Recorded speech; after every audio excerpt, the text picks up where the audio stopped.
this brings me to one of my favorite stories of the evolution of a new practice with Athena.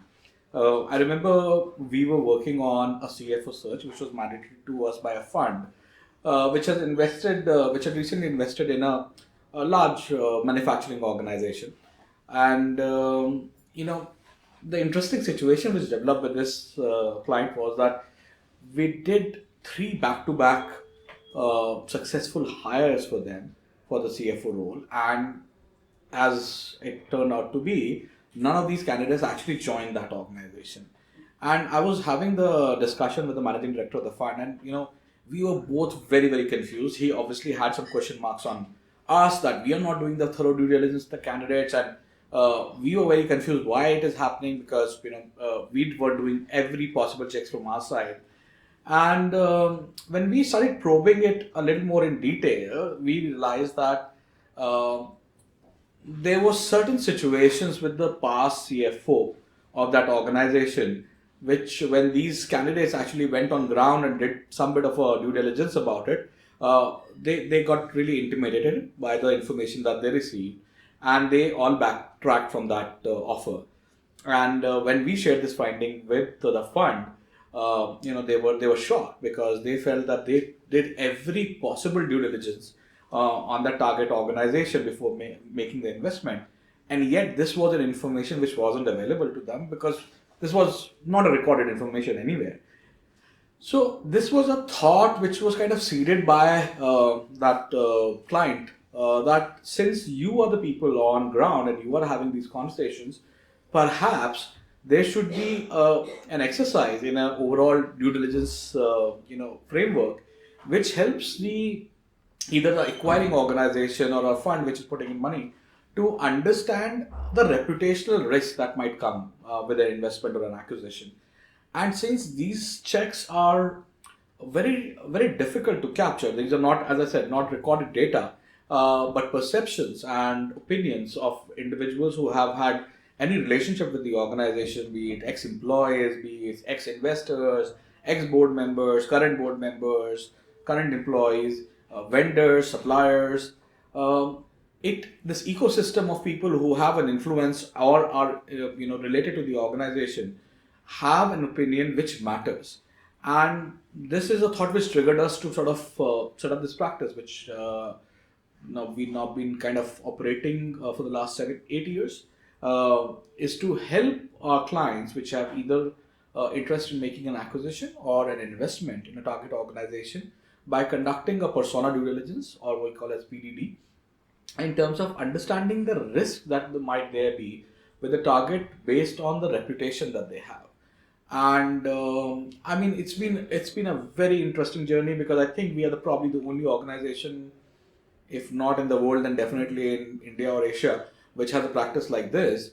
And I think the reception that we had was very, very warm. And I think some of the engagements that we have done through this practice are very impactful engagements. And I would like to call my colleague Aparna to share, her experience in working on an assignment in PDD practice. Sure. So this was a couple of years back, and this particular case I'd like to cite because it was the most comprehensive and sort of a large-scale persona due diligence that we had executed. This was for a France headquartered, about a $4 billion engineering innovation consulting organization, and they were looking to expand into the India market by virtue of an acquisition. And this was a Bangalore-based, about one of the businesses that they wanted to acquire of a Bangalore-based system design, product design, system engineering company. And prior to signing the term sheet, they partnered with Athena for us to conduct a due diligence on the target. And this was primarily to ascertain and evaluate the reputational, cultural alignment, management leadership capabilities and competencies. And they totally bought into the approach that we were going to deploy in driving this exercise, and which was to engage and investigate the entire ecosystem that has a direct engagement with the client, with the target. And that is primarily where, so this would typically be the employees, ex-employees, vendors, investors, clients. And these are the this is the ecosystem that is privy to information that does not reside in any external repository. You know, you could go to the big fours to do a forensic due diligence, financial due diligence, but where do you get information of what is the reputation? You know, so when we conducted this exercise, we were able to highlight the strengths of the target, the potential threats, certain irrevocable red flags, which was sort of very important for the client to know and take the decision on the acquisition and also moving forward in the post-integration strategies.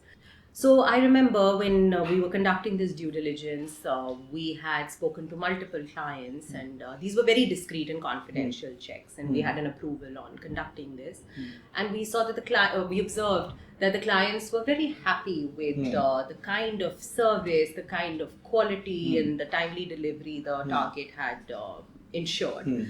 But there was a question mark in terms of the level of attrition, because every time they needed to deal with somebody else, you know, and we realized that it was very important for us to hence also investigate the ex-employees and what were the reasons why they left the organization. And while doing that, we observed that there was 1 year where the organization saw very high attrition. And we kind of again delved deeper to understand that why was it that in that 1 year people had left.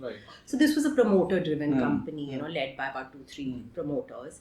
And the employees had stayed with the organization for decades, but it was only in that 1 year that people who'd been with the organization for more than a decade had also left. They had hired a professional CEO from outside who came from a very progressive background and probably made transformational changes in the past with the organizations that he worked. And when he came on board, there was that time where the organization saw high attrition. And this was very insightful for the client. I remember when we shared the report with them, that this is a professional multinational acquiring, right? So how much that transition might play a role. Absolutely. How seamlessly and how smoothly and how strategically they had to take the calls, keeping in mind that you know, it would be cultural change, disalignment. As a phase 2 of the due diligence, we also conducted an HR due diligence so the client had decided to acquire the company, and that HR due diligence was primarily to ascertain the maturity of their HR functions. So this included succession planning, HR management risk, skill gaps. Yes, skill gap analysis, and we conducted this across 72 parameters, covering about 15 aspects of the due diligence. So this was a very interesting assignment that we conducted in the persona due diligence space. Absolutely.